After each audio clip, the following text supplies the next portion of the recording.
정령정 중앙시야관 쿄라쿠 슌스이는 이 사태에 대한 정보를 구하기 위해 세이노스케를 찾아간다.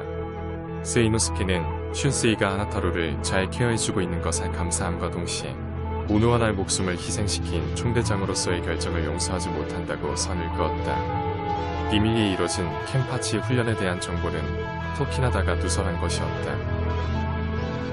이후 세이노스케는 슌스이에게 방문한 이유를 물었고, 슌스이는 세이노스케에게 우국인의 히코네에 대해 알고 있는 모든 것을 말해달라고 답한다. 하지만 세이노스케는 환자의 개인정보 유출은 금지되어 있다고 말하자 슌스이는 강경한 태도를 보인다. 그런가 환자의 생명이 위급한 상황 시에 충분히 가능하다네. 아참, 그리고 말이야, 히코네라는 아이가 친하야시로 가문의 한 혈통인 우국인의 가문의 사람이 아니란 것 정도는 알고 왔다고. 세이노스케는 친하야시로 토키나다의 계획에 대해 모든 걸 알고 있지는 않다며 자세를 가다듬고 말한다. 고인이든 우키타케가 여왕의 파편 미미야기의 숙주였다고 문을 뗀다. 그리고 히코네는 토키나다가 모은 수많은 여왕의 파편, 그리고 사신, 퀸시, 인간의 영혼을 혼합한 인조인간이라고 밝혔다. 슌스이는 그 정도의 인조인간을 만들 수 있는 사람은 우라하라 키스케, 슈타라 센주마루, 후로치지 마유리 세 사람 정도이며 그 중에서 절대로 토키나다를 도왔을 사람은 없다고 간파했다. 세이노스케는 그 말에 동의하면서 회상하기 시작한다. 초창기 히코네는 상당히 불안정한 상태였고 살아있는 생명체라고 하기에도 어려웠다고 한다. 세이노스케는 최선을 다했지만 히코네가 숨을 쉬는 정도가 최대였고 말을 하거나 움직일 수는 없었다고 한다. 하지만 그것 또한 천년혈전 도중 토키나다가 좋은 크레미 투브의 두뇌가 히코네란 존재의 핵심이 되기 전까지였다고 한다. 세이노스케가 저지른 일의 동기를 깨달은 슌스이, 곧이어 슌스이는 오노하나를 희생시켜 자라키 켄파치를 강하게 만들고자 한 자신의 결정이 결국 토키나다의 악행의 첫 단추였다는 사실을 깨닫는다. 몇 달 전, 반덴 나이히 천년혈전이 벌어지는 중 질번의 가장 깊은 곳에 숨겨진 감옥에서 크레미가 풀려난다. 통제불능의 위험한 퀸시를 가둬놓기 위해 유아바아가 직접 만든 감옥이었다. 감옥에서 처음 풀려났을 당시 크레미는 유일하게 자신에게 두려움이나 걱정을 보이지 않는 한 슈테렐리터에게 다가갔다. 그것은 바로 일토토. 일토토는 크레미와 장난스러운 농담을 주고받으며 배가 고프다는 일토토에게 더 비전어리를 사용해 다양한 빵과 과자를 창조해 주었다. 맛있게 먹은 일토토는 사신을 괴멸시킨 이후 크레미에게 은혜를 갚기 위해 자신의 집에 초대하기로 약속한다. 하지만 크레미는 유아바아를 비롯한 슈테렐리터들은 모두 이기적이기 때문에 가능하면 이곳을 떠나라고 말한다. 일토토는 크레미를 가둬놨던 유아바아의 잔인함에 동의하며 이 전쟁이 끝나면 자유를 되찾길 바란다고 말한다. 하지만 크레미는 자유를 얻는다 해도 뭘 해야 할지 모르겠다고 말하니 일토토는 요리를 배워서 다양한 맛을 느껴보라고 권유했다. 그렇게 두 슈테렐리터는 기분 좋게 헤어지게 된다. 일토토는 밤비이타와 함께, 크레미는 그의 나일리와 함께 흩어졌다. 그것이 그 둘의 마지막 대화라는 것을 아무도 알지 못했다. 다시 현재, 루콘과 히코네는 토키나다의 말을 빌리며 자신의 머릿속에 있는 크레미의 두뇌가 핵심 기능을 하고 있다고 말한다. 그러자 일토토는 토키나다를 증오하는 동시에 하이리그파이를 퍼붓기 시작한다. 하지만 히코네의 블루트베네와 이에로의 조합에 모두 튕겨져 나갔다. 그것을 본 신지는 히코네가 어떻게 퀸시와 호로의 힘을 동시에 쓰는지, 히코네 또한 자신처럼 붕옥의 힘을 빌린 것인지 의문을 가진다. 히코네는 일토토에게 왜 화를 내냐고 묻고 있다. 그 시각, 나머지 아란 칼과 퀸시는 이기사기파에 날개 달린 호로 군단과 싸우고 있다. 하리벨은 카라쿠라 마을 전투에서 본 신지를 발견하고 이 상황에 의문을 가진다.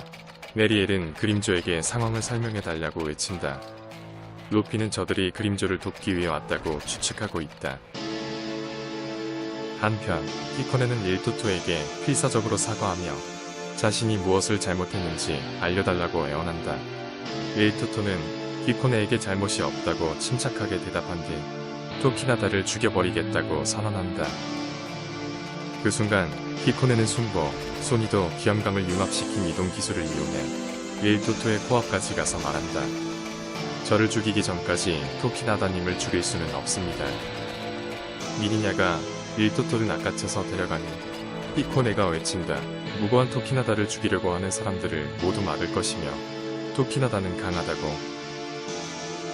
다시 정령정 비밀지하 시설. 암살자들은 모두 패배했고 전투의 잔해들이 널브러져 있다. 요루이치는 토키나다의 시설에서 무언가를 보았다고 협박한다. 호루와 융합한 인간 태아를 담은 작은 캡슐. 이외에 더 많은 것을 발견했고 모두 슌스이에게 증거로 제출하겠다고 한다. 토키나다는 지난번 귀족 회의장에서 여왕에 대해 나눈 대화를 언급하며 여전히 자신의 제안에 반대하냐고 묻는다. 요루이치는 바쿠야의 생각은 모르겠지만 자신은 쿠오카쿠를 괴롭히고 싶지 않다고 대답한다. 토키나다 같은 비열한 인간의 계획을 따를 바엔 차라리 아이젠의 통치를 용납하겠다고 말하자 토키나다는 칭찬으로 받아들인다. 그리고 요루이치에게 너 또한 나와 같은 오래 가문 혈통에 책임이 있다고 말하니 요루이치는 자신의 조상이나 혈통, 괴에 대해 신경 쓰지 않는다고 답한다. 소이풍은 저들의 대화를 지켜보며 무엇에 대한 이야기인지 궁금해함과 동시에 저들의 대화가 자신과 무관하다고 생각하고 있다. 홍 가문은 예로부터 시오인 가문의 종이었고 질문을 할 수 없었기 때문이다. 대화가 끝나자 소이풍은 예정대로 토키나다를 구금하겠다고 밝히고 요루이치는 새로운 영왕에 대해 더 조사를 하겠다고 말한다. 그러자 토키나다는 비장에 수를 쓰겠다고 밝히고 일본대에서 훔친 소울 티켓을 이용해 현세로 탈출해버렸다.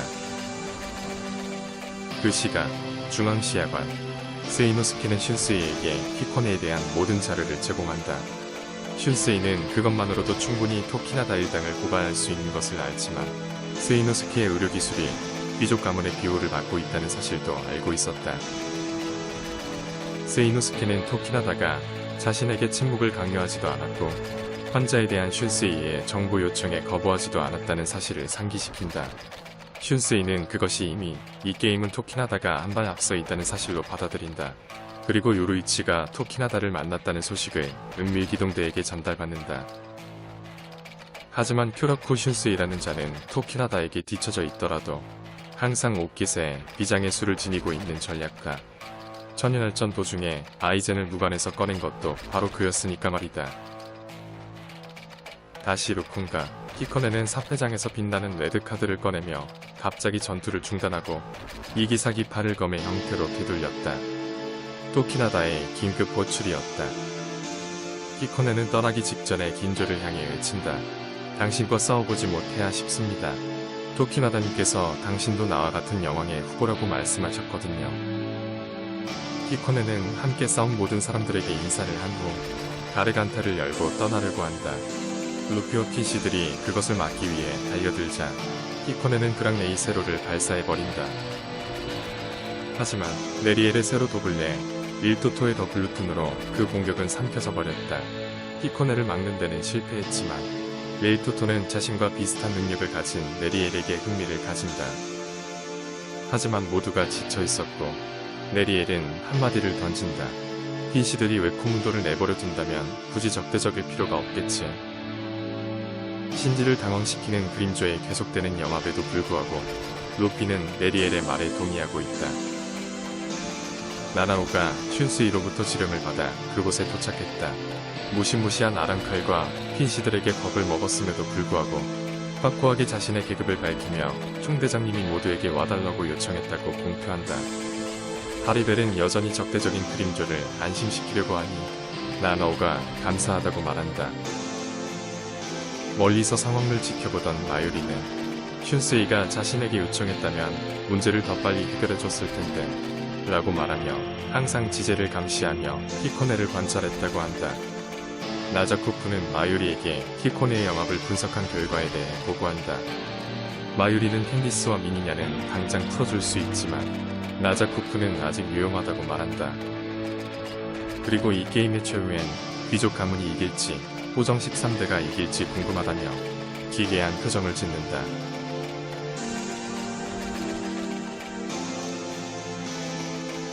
알 수 없는 구역에 도착한 토키나다. 토키나다는 완벽한 영왕궁의 복제품을 보며 아우라에게 감탄한다. 히코네는 토키나다에게 늦은 것에 사과를 하고 있으며 아오라는 자신들이 있는 이 이상한 곳이 정확히 어디냐고 물어본다. 토키나다는 단계의 존재와 규곡의 유래에 대해 설명해 주었다. 그들이 현재 있는 곳은 규곡의 어느 한 구역. 참고로 단계와 규곡은 3계에서 벗어난 공간이라고 이해하면 쉽다. 단계는 소사, 웰코문드, 현세, 그 사이사이의 통로가 되는 공간이며 규곡은 그 단계 사이사이에 다양한 크기를 가진 공간이다. 그리고 토키나다는 과거 5대 귀족이 유도지 가문을 추방하기 위해 규곡을 어떤 식으로 활용했는지에 대해 골똘히 생각하고 있으니 아오라가 토키나다에게 똑같은 상황에 처하면 어떻게 했을 거냐고 묻는다. 토키나다는 아오라에게 호정 13대를 적으로 돌리고 싶냐고 물었고 아오라는 우라하라 키스케 혼자서도 얼마나 큰 위협이었는지를 회상하며 호정 13대를 적으로 만들고 싶지 않다고 답한다. 토키나다가 키스케를 어떤 식으로 괴롭혀줘야 할지 고민하고 있으니 아오라가 그 당시에 히사기 슈에이도 만났었던 이야기를 해준다. 토키나다는 히사기를 죽은 토센 카나미의 제자라고 하며 그 자를 죽일 수 있게 되어 즐겁다고 말한다. 하지만 토키나다는 이래 슌세이가 마유리의 도움을 받아 이곳에 올 거라고 말했다. 히코네는 그들을 모두 제거하기 위해 만발의 준비를 하고 있다. 우라하라 상점의 지하시설. 신입사신 유키는 우라하라가 납치됐다는 사실에 패닉이 왔고 동료 사신 신호가 화를 내며 유키를 격하게 달래준다.